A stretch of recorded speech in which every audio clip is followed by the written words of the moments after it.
বুধবার রাতে নারায়ণগঞ্জে টানা বৃষ্টি হয়েছে। এতে ফতুল্লা, কুতুবপুর, লালপুর, ইশদাইর, গাবতলী, শেহাচর ও শিব মার্কেট এলাকায় জলাবদ্ধতা দেখা দিয়েছে। অন্তত 10 লাখ মানুষ পানিবন্দী হয়ে পড়ে। কলেজ কোনো জায়গায় বাদ যাচ্ছে না। জলাবদ্ধতা এ অঞ্চলের মানুষের জীবনে নিত্যদিনের দুর্ভোগে পরিণত হয়েছে। এলাকাবাসী বলছে, ডিএনডির ভেতরে হবার পরও অজ্ঞাত কারণে সেনাবাহিনীর বাস্তবায়নকৃত ড্রেনেজ ও সুয়ারেজ উন্নয়ন প্রকল্পে অন্তর্ভুক্ত করেনি পানি উন্নয়ন বোর্ড। ফলে বাস্তবায়নকৃত ড্রেনেজ ও সুয়ারেজ উন্নয়ন প্রকল্প 1300 কোটি টাকার প্রকল্পের সুবিধা পাচ্ছে না এসব এলাকার সাধারণ মানুষ। এতে চরম ভোগান্তিতে রয়েছেন বাসিন্দারা। নারায়ণগঞ্জের বৃষ্টিপাত ও জলাবদ্ধতার খবর জানাতে সরাসরি যুক্ত হচ্ছেন সহকর্মী হাবিবুর রহমান। হাবিবুর, নিশ্চয়ই শুনতে পাচ্ছেন আমাকে। যেমনটি বলছিলাম যে প্রায় 10 লাখ মানুষ পানিবন্দী হয়ে পড়েছে বৃষ্টিপাতের কারণে। তাদের আসলে অভিযোগের জায়গাগুলো কি কি একটু জানাবেন, এবং প্রশাসন কি এই বিষয়ে কোনো ধরনের মতামত দিয়েছে কিনা? লাবণী, নারায়ণগঞ্জের ডিএনডির অভ্যন্তরে যে মানুষগুলো বাস করে তাদের জলাবদ্ধতার নিত্যদিনের একটা সঙ্গী হয়ে দাঁড়িয়েছে।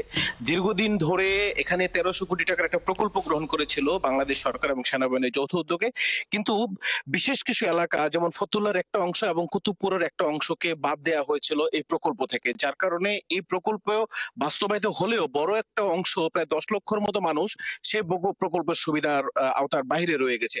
আমি যদি আপনাকে একটু দেখাই যে এই যে স্থায়ী জলাবদ্ধতা, একটু বৃষ্টি হলেই এখানকার মানুষের জলাবদ্ধতা এমন পর্যায়ে পৌঁছে আপনি দেখবেন যে নৌকা ছাড়া তাদের চলাচলের কোনো মাধ্যম থাকে না।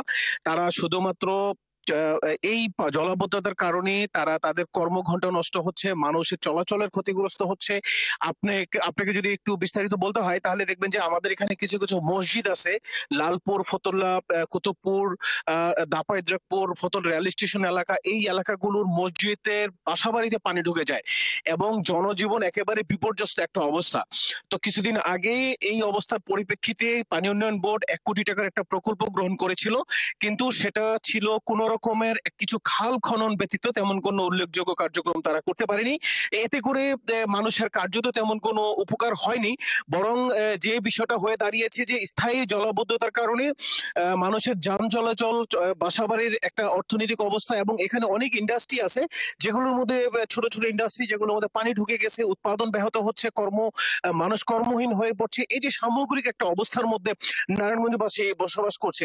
নারায়ণগঞ্জের সাধারণ মানুষ মনে করে যে নারায়ণগঞ্জের মানুষগুলো রাজস্বর মধ্যে সরকারি রাজস্ব প্রায় 32% সরকারকে রেভিনিউ দিয়ে থাকে, যার জাতীয় বাজেটের, কিন্তু সে অনুযায়ী নারায়ণগঞ্জের মানুষের তেমন কোনো ভাগ্যের উন্নয়ন হয় না।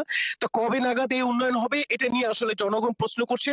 জেলা প্রশাসক মহোদয় আমাদেরকে জানিয়েছেন তারা এই ব্যাপারে পানি উন্নয়ন বোর্ডে লিখছেন, হয়তো সামনে একটা ভালো সংবাদ তারা আমাদের জনগণকে দিতে পারবেন, কিন্তু সেই আশা কবে হবে সেই অপেক্ষায় লাবণী নারায়ণগঞ্জবাসী।